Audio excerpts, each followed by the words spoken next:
মাওলায়ে কারীম তুই বান্দা তোর নিয়ামত আমি মাওলায়ে কারীমের উপরে দেব বলি সুবহানাল্লাহ। কিন্তু আজকে আমরা দুনিয়ায় আসার পর ওই মাওলায়ে কারীমের ইবাদত করি না, ওই মাওলায়ে কারীমের আদেশ অনুযায়ী চলি না। এই জন্য মাওলায়ে কারীম বলতেছে আমি তোদেরকে দুনিয়ার ভেতর পাঠাইলাম, একটা পরীক্ষার হলের ভেতর আমি তোদেরকে পাঠাইলাম।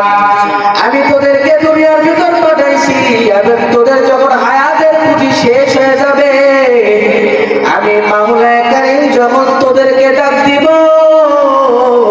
তোদের হায়াতের পুঁজি যখন শেষ হয়ে যাবে, আজরাইল আলাইহিস সালাতু ওয়াস সালাম তোর ভেতর থেকে তোর ভেতর যে আমি মাওলায়ে কারীম রূহটা দান করেছি, ওই রূহটা আজরাইল আলাইহিস সালাতু ওয়াস সালাম তোমার যখন সময় শেষ হয়ে যাবে, আজরাইল আলাইহিস সালাতু ওয়াস সালাম তোমার জানটা বের করে আমি আমার কাছে নিয়ে আসবে, আমি মাওলায়ে কারীমের কাছে নিয়ে আসবে।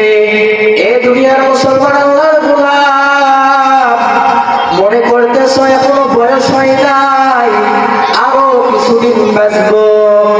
এই মুসলমান আল্লাহর গোলাম আরো কিছুদিন বাঁচবা, এই গ্যারান্টি তুমিও দিতে পারবা না, আমিও দিতে পারবো না। মাওলায়ে কারীম বলতেছে বান্দারে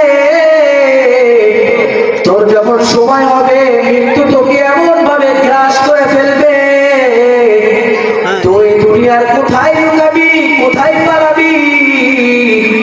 আজরাইল আলাইহিস সালাতু ওয়াস সালাম তোকে ওই জায়গা থেকে বের করে আমি মাওলায়ে কারীমের কাছে নিয়ে আসবে। আল্লাহ পাক কোরআনের ভেতর বলতেছে আইনামা তাকুনু ইউদরিকুমুল মাউত ওয়ালাউ কুনতুম ফি বুরুজিন মুশাইয়াদা। এই বান্দারা রে, তোরা যদি আমি মৃত্যু থেকে পালানোর জন্য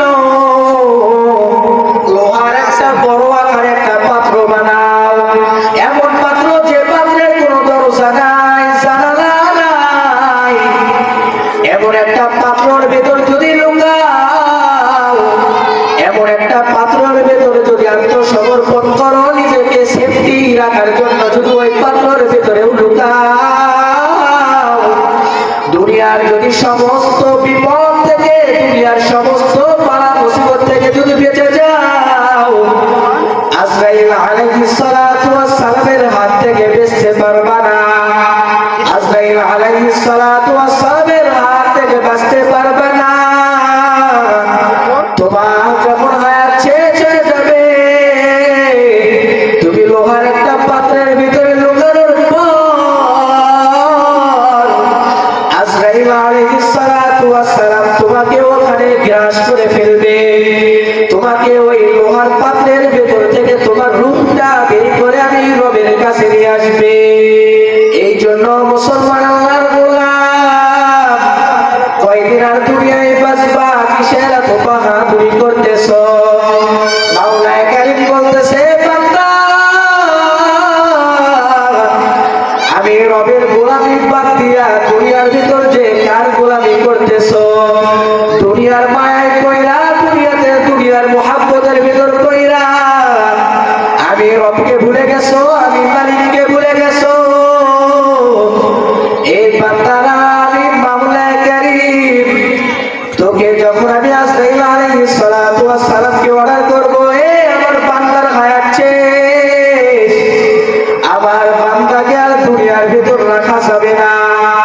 যখন আমার অর্ডার পাইবে, আজরাইল আলাইহিস সালাতু ওয়াস সালামকে, আজরাইল আলাইহিস সালাতু ওয়াস সালাম তোকে গ্রাস করে ফেলবে। আমি মাওলায়ে কারীমের ইবাদত বাদ দিয়া, আমি মাওলায়ে কারীমের গোলামি বাদ দিয়া দুনিয়ার কার গোলামি করতেছো? দুনিয়ার ভিতর যে কোন মালিকের গোলামি করতেছো? যে মালিক তোকে সামান্য কিছু টাকা দেয়, সামান্য তোর পেট চালানোর জন্য তোকে কিছু খাবার দেয়, এই খাবার আর কিছু টাকার জন্য যে মালিকের গোলামি করতেছো, ওই মালিককে কে বানাইছে? সেই মালিকের কে গোলামি করবে? তোমাকে কে বানাইছে? তোমার এত সুন্দর চেহারা কোন